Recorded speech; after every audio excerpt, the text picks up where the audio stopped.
Behavioral interview questions, those tell me about a time when questions, can send you into an absolute panic if you have not practiced.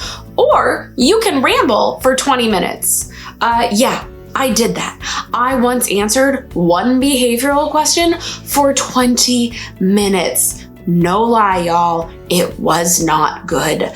So these questions are so difficult because we have to give a scenario, we have to share an experience, and yet we still have to be mindful of time. So how do you do that? Well, today I am going to share with you the proven formula to answer these questions, give all the details you need, still stay on time, and I'll give you the key things you need to do to make sure you have stellar answers. Let's get into it.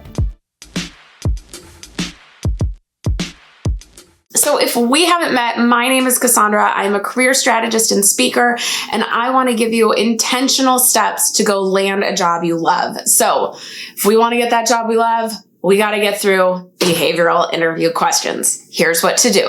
So you're in an interview and you're asked something like, tell me about a time you handled a conflict at work. Tell me about a time you took on a leadership role. Tell me about a time you collaborated with other teams to work towards a common goal, and so on and so on and so on. To keep you on track with these questions, you want to use what's called the STAR method. STAR is a very common formula.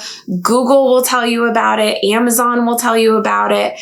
It is the way to answer these questions. You want to give situation, task, action, results. Okay? So sounds simple enough, but if you haven't practiced, it's going to be really hard in the moment to be like, what was that experience I had where I had a conflict? Oh, now let me put it in this specific way of answering a question on the fly. No.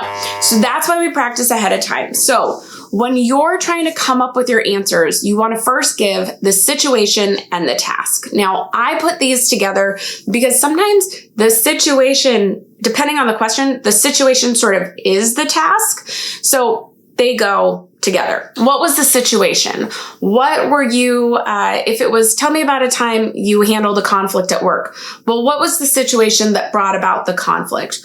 Remember, the interviewer was not there. You have to paint the picture for them. So the situation and the task at hand that created the conflict. Then you give the action you took or that your team took or both. So what was the action you took to try and resolve the conflict? What did you do to try and make things better? And then you give the result. Now, y'all, if you take one thing from this video, please remember the result. The money is in the result, okay? You have to give a result. People love to end on their action. We love to end on, and then I went and spoke to them and really, you know, showed, I don't know, like people just end on like, and I went and spoke to them. You're like, great. The money is in how that person reacted. That's where I'm going to see what really happened.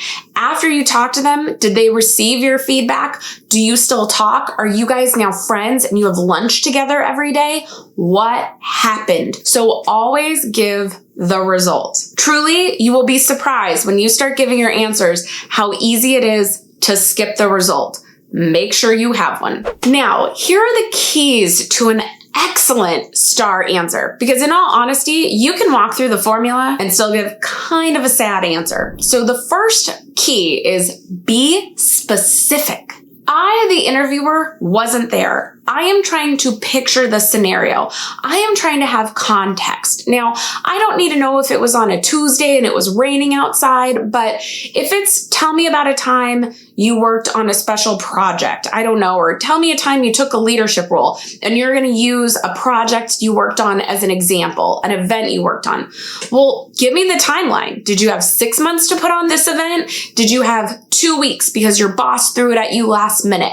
Like even something like that. Like the specifics of, I was tasked with planning an event, or I took on the challenge of planning this event, to I took on the challenge of having 3 months to plan our annual fundraising gala for 500 of our top, I was going to say donators. That's not the word. But our top patrons. Those are two different things. Oh, I planned an event, 3 months to put on a gala for 500.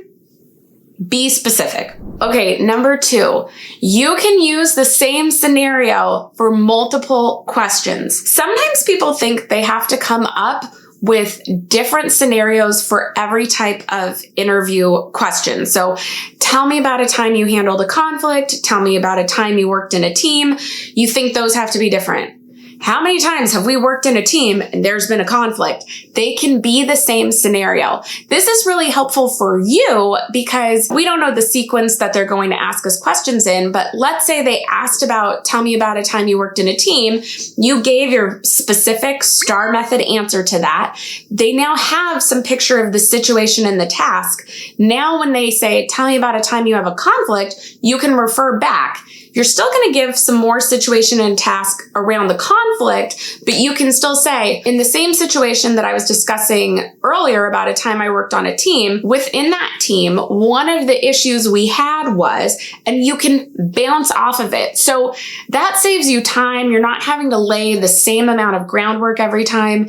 It's totally okay to have just a couple of what I call back pocket stories that you can use in multiple ways instead of having to think of 20 different examples in your life to be the be all end all for everything. Third key, you can use examples from your resume. One thing I've come across lately with some of my one-on-one practice interview clients, by the way, I do that. If you want to do a practice interview live with me, you can find out more below. But one thing I found lately is for some reason, they think they can't use a scenario that's already on their resume because they think, well, the interviewer already knows about that, so I need to share something else. A similar version of this is if you're interviewing internally, sometimes you end up thinking, oh, I can't talk about the things I've done in this role because they already know them. I need to talk about what I've done in other roles. No, talk about something that's on your resume. On your resume, it's one line. Expand upon it. Also, nobody memorized your resume. I don't know how many times I can say this to people, but they glanced at it for 6 seconds if you're lucky before walking in the room or before getting on Zoom or WebEx or whatever. So don't worry, you can use examples from your resume because you're going to give them so much more detail and context.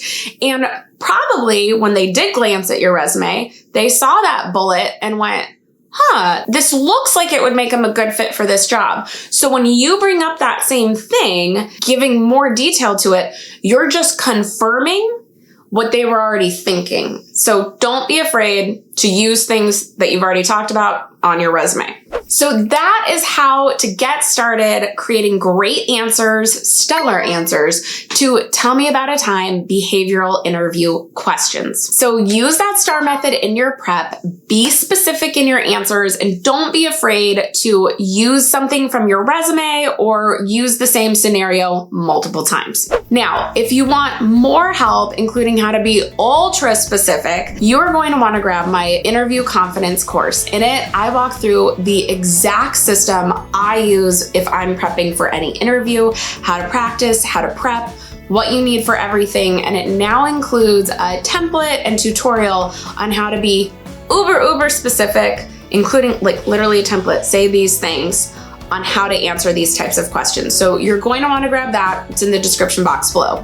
That is it for today. If this video was helpful, please give it a thumbs up. Be sure to subscribe if you haven't already. We're so close to 100,000. And I will see you in the next one. Bye.